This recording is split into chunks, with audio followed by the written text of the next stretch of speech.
Bonjour, je suis Maëva de Shine. Dans cette vidéo, on va voir comment modifier votre adresse professionnelle de votre micro-entreprise.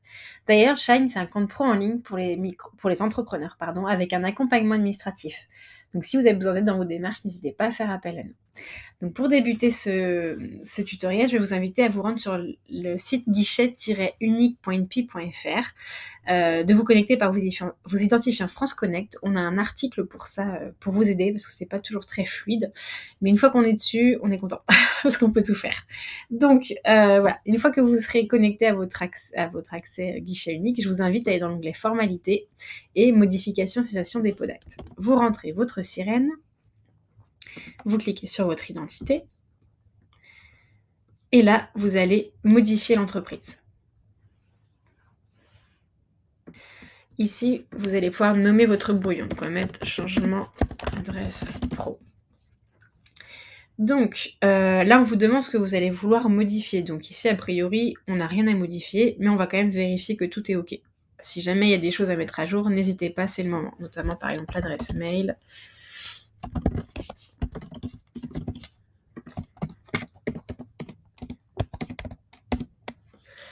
Et le conjoint, non, a priori, il n'y a pas de sujet.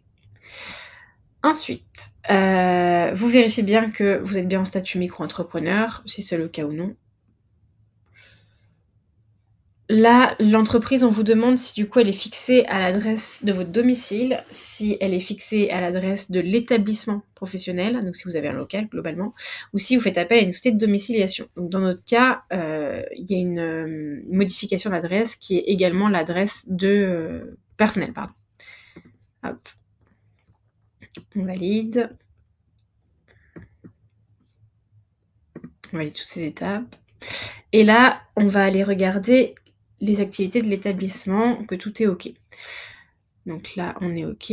L'adresse, pour le moment, elle reste là, elle bouge pas. On valide. On voit s'il n'y a rien à modifier, en fait. Parce que quand on passe par tous les onglets, ça nous permet de vérifier que tout est OK et que ça ne nous bloquera pas plus loin. Donc vous remplissez un maximum de champs avec les petites étoiles rouges.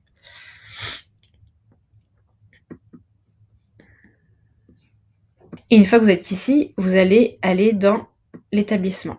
Et là, vous allez en transférer l'établissement. Donc là, on a l'ancienne adresse et on va mettre une nouvelle adresse. Donc là, celle-ci, on la laisse. Donc, date d'effet du transfert. Elle date aujourd'hui. C'est aujourd'hui qu'on déménage. La cessation de nos employés n'a pas. Destination de l'établissement, on met bien fermé. Et ici, on va indiquer une nouvelle adresse. Alors,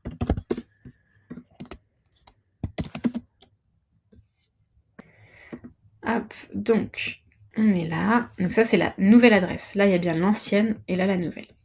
Puis, on valide. Donc là, on nous parle bien de l'établissement fermé avec l'ancienne adresse et de l'établissement ouvert avec la nouvelle adresse. Donc là, vous voyez, on nous ramène sur deux types d'erreurs auxquelles j'avais pas forcément accès quand je suis passée dans tous les autres onglets. Donc s'il y a une erreur qui arrive, vous cliquez dessus. Donc là, ça vous ramène en fait sur vos deux activités. On vous demande en fait l'origine de vos activités. Donc initialement, c'était bien une création que vous avez fait. Donc vous mettez création, il reste une erreur, on va dessus. Hop. Hors création. Et on valide. Et là, on valide tous les onglets jusqu'au bout, jusqu'à vous amener au document à fournir.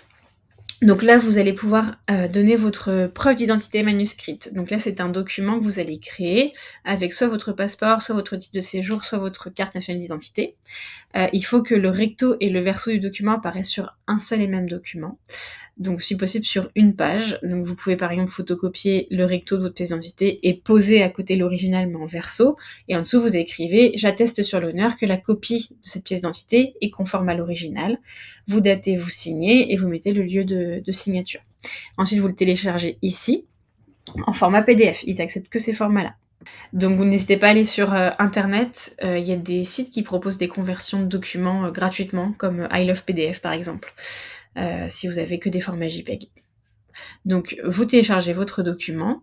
Une fois que la pièce est chargée, vous pouvez ensuite aller dans pièces supplémentaires, et là vous tapez justif, Et là, vous avez justificatif de l'adresse de l'entreprise fixée au local d'habitation. Donc vous cliquez dessus et là, vous faites glisser votre justificatif de nouvelle adresse.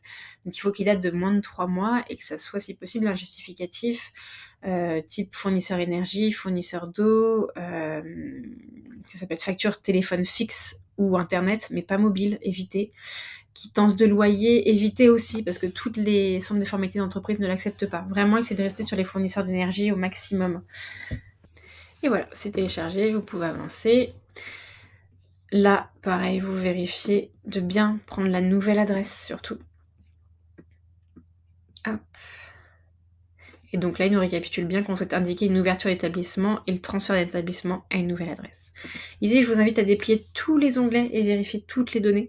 Car si quelque chose est faux, votre dossier vous reviendra et vous serez remis ensuite en dessous de la pile. Donc les délais parfois peuvent être assez longs de traitement, donc n'hésitez pas à tout faire du premier coup. Et on valide pour ensuite accéder à la signature électronique sur guichet unique. Vous allez sur cette page-là et vous allez signer la formalité. Et voilà, là il faut télécharger ce document de synthèse que vous conservez bien jusqu'à la modification de votre établissement et ensuite vous signez la demande de modification. Voilà, c'est fini, j'espère que ce tutoriel vous aura bien aidé. Si vous avez apprécié, n'hésitez pas à liker et à vous abonner, ça nous incitera à en faire davantage. Et je vous souhaite une très bonne journée, à la prochaine.